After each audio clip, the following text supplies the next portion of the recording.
Let's now hear from international affairs analyst Pepe Escobar. Pepe, much of the blame over this diverted plane controversy now lies with the EU, so presumably Washington must be pretty happy about that. Exactly. Like Bolivian Vice President Álvaro Garcia Linera remarkably put it, it was an imperial kidnapping, but the puppets were the most important part of the equation, in fact.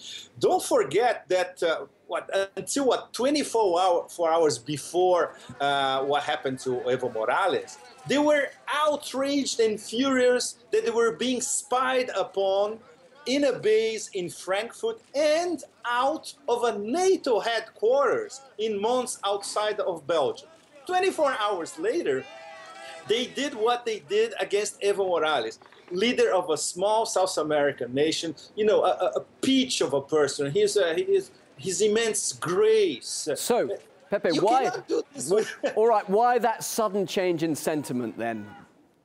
No, look, we have to compare to, you know, now everybody knows now about the famous Joe Biden phone call, probably impersonating Joe Pesci in Goodfellas, to Rafael Correa, president of Ecuador. You saw how Rafael Correa changed his tune radically after that. Now it's different because the whole thing backfired. What the Americans tried to do with Evo Morales' plane, what the puppets did, France, Portugal, Spain, and Italy especially. The Austrians are more or less in the middle. There are conflicting versions. The Austrians say that Evo Morales authorized the search of the plane, and the Bolivians say this never happened. And now they united South America against the US and against this ridiculous, pathetic role of the European puppets. So this opens for Snowden a possible alternative asylum bid in South America. It could be Venezuela, just like President Maduro told RT. It could be Bolivia, just like President Morales told RT as well.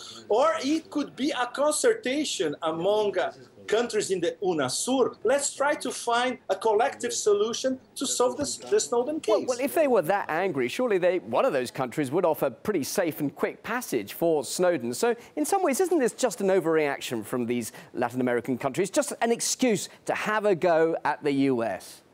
No, it's not an overreaction. Look, people in South America, they know one of two things about the former colonial power Spain. So, you know, they know how arrogant the French can be. And I heard this from diplomats from all sides dealing with Europeans. It's usually la mission civilisatrice, the civilizing mission of the French, all the time. And they always know better. So, you know, people are extremely sensitive. And if you do this against Bolivia, come on, it's a small South American nation. It's a slight against the first indigenous president in South America. These things are taken very, very seriously. Okay, and if it's that serious, and they're talking about taking it to the UN, but will that achieve anything? Will they get any results there? They already lodged the complaint, but sure. Look at the UN Secretary General that we have at the moment. Ban Ki-moon in Iceland 2 days ago, he said that Edward Snowden was wrong in what he did. This guy doesn't even know the chart of the United Nations. So you cannot trust even the United Nations as well. So I would suggest UNASUR, Union of South American Countries, get your act together and solve the Snowden case for the benefit of the whole world, actually.